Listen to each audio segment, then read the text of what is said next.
رسول اللہ صلی اللہ علیہ وآلہ وسلم ہمیشہ کھانا کھانے سے پہلے فروٹ نوش فرمایا کرتے تھے۔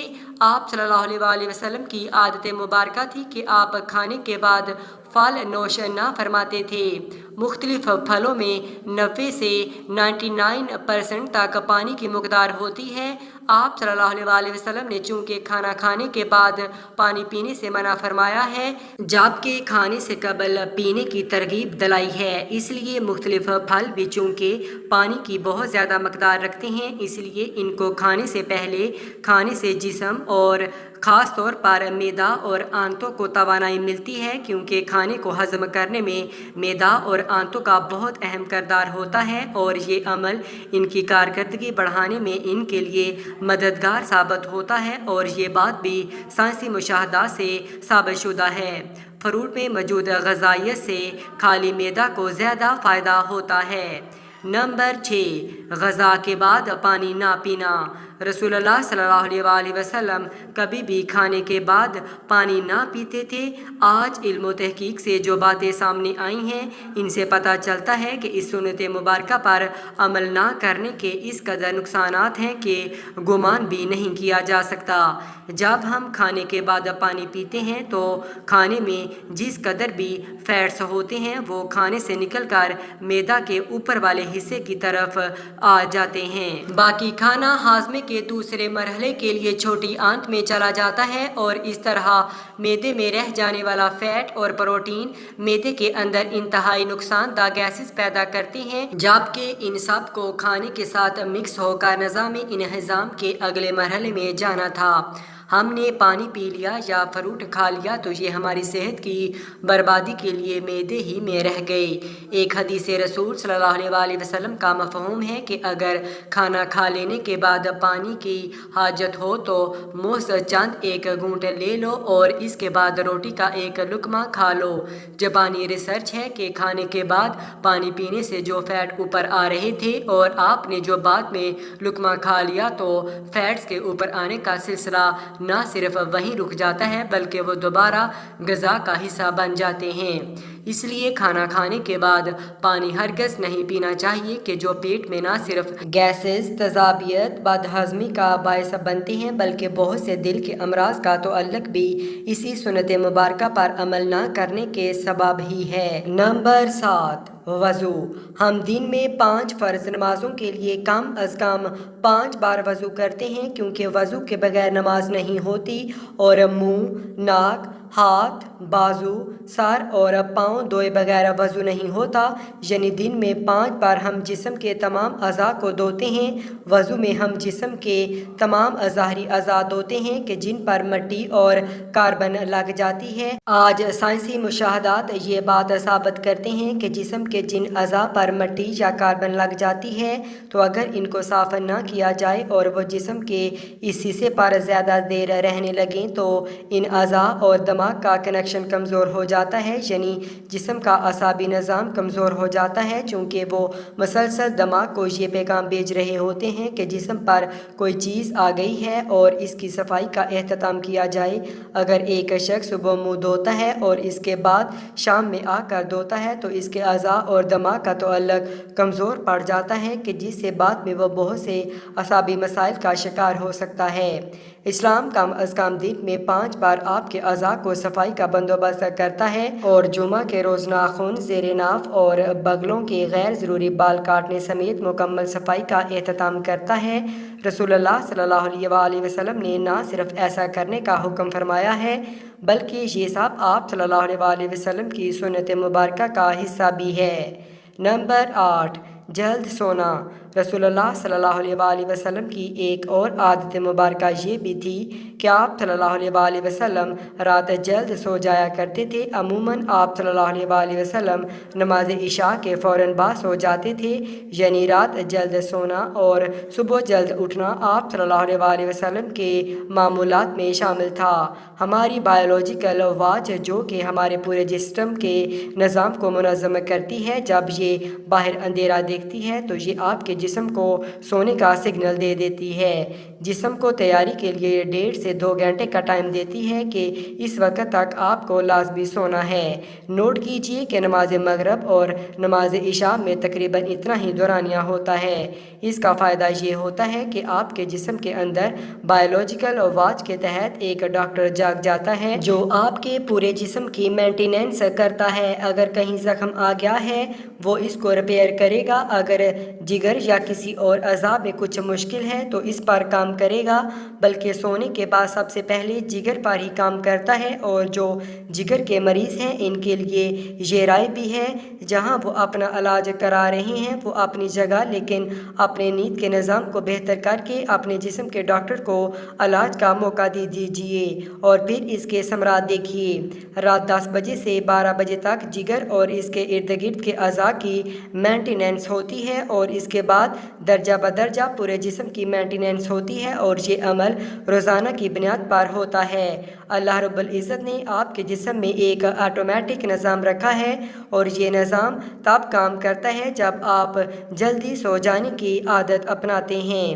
عہد جہالت میں عربوں میں ایک رواج تھا کہ رات کے کھانے کے بعد ان کے ہاں شعر و شاعری اور دیو ملائی کہانیوں کی محفلیں ہوتی تھیں جو رات کے 2 بجے تک چلتی رہتی تھیں، اور اس ماحول میں رسول اللہ صلی اللہ علیہ وآلہ وسلم کا رات جلدی سونا بھی ان کے نزدیک ایک قابل اعتراض عمل تھا۔ یہ تو عہد جہالت تھا، لیکن آج ماڈرن ایج کا دعویٰ کرنے والے ہم مسلمانوں کے ہاں بھی دیر تک جاگنے کو نہ صرف قابل اعتراض نہیں سمجھا جاتا بلکہ کچھ حد تک تو قابل فخر بھی جانا جاتا ہے۔ عہد جہالت کی محفلوں کی جگہ آج ماڈرن انٹرنیٹ اور سیٹلائٹ ٹیکنالوجی نے لے لی ہے، لیکن جلد سونا رسول اللہ صلی اللہ علیہ وآلہ وسلم کے معمولات میں تھا کیونکہ جسم کے اندرونی ڈاکٹر کی افادیت سے واقف تھے، اور یہی وجہ ہے کہ پوری حیات مبارکہ میں رسول اللہ صلی اللہ علیہ وآلہ وسلم ایک لمحے کے لیے بھی بیمار نہ ہوئے۔ نمبر 9، مسواک کرنا۔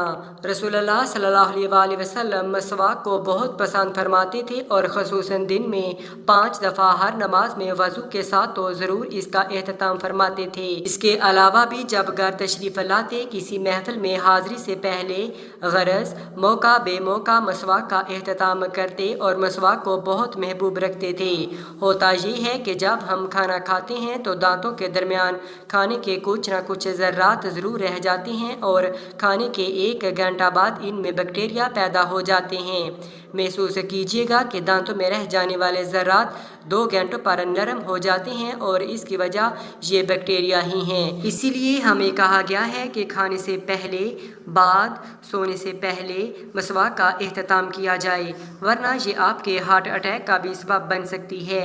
آج امریکہ اور مغربی ممالک میں صبح اٹھتے بغیر دانت منہ صاف کیے کھانا پینے کا رواج عام ہے جو ان میں طرح طرح کی بیماریوں کا سبب بن رہا ہے۔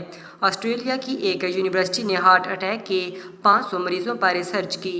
انہوں نے جہاں اور بہت سی وجوہات بیان کی، وہاں ایک کامن وجہ یہ بھی سامنے آئی ہے کہ جو لوگ ٹوتھ برش کرنے کے عادی نہ تھے، جس کے سبب ان کے دانتوں میں جمع میل پیٹ میں جا کر اس قدر ملٹی پلائی ہوا کہ وہ ہارٹ کی آرٹریز کو بلاک کرنے کا سبب بنا۔ ان کو ہارٹ اٹیک کا اصل سبب ان کے دانتوں کا میل تھا، جبکہ ہمیں رسول اللہ صلی اللہ علیہ وآلہ وسلم مسواک کی اس حد تک تلقین فرمائی کہ ایک موقع پر فرمایا کہ اگر امت پر باری نہ ہوتا تو میں امت پر مسواک کو فرض قرار دے دیتا۔ آج کی ماڈرن سائنس یہ ثابت کر چکی ہے کہ جن لوگوں کو ٹوتھ برش زیادہ کرنے کی عادت ہوتی ہے ان کو غصہ کم آتا ہے اور وہ اکثر ٹھنڈے مزاج پرسکون رہتے ہیں۔ جس شخص کو زیادہ غصہ آتا ہو، بلڈ پریشر اکثر ہائی رہتا ہو، طبیعت میں بے چینی، تو وہ زیادہ سے زیادہ مسواک کیا کرے۔ 2-3 ماہ ہی میں وہ اس کے حیران کن معجزاتی اثرات پائے گا۔ نمبر 10، ہفتے میں 2 روزے۔ رسول اللہ صلی اللہ علیہ وآلہ وسلم کے معمولات میں پیر اور جمعرات کا روزہ بھی شامل تھا۔ اور آپ صلی اللہ علیہ وسلم نے ان روزوں کو رکھنے کی ترغیب بھی دلائی، یعنی کہ ہفتے میں 2 روزے۔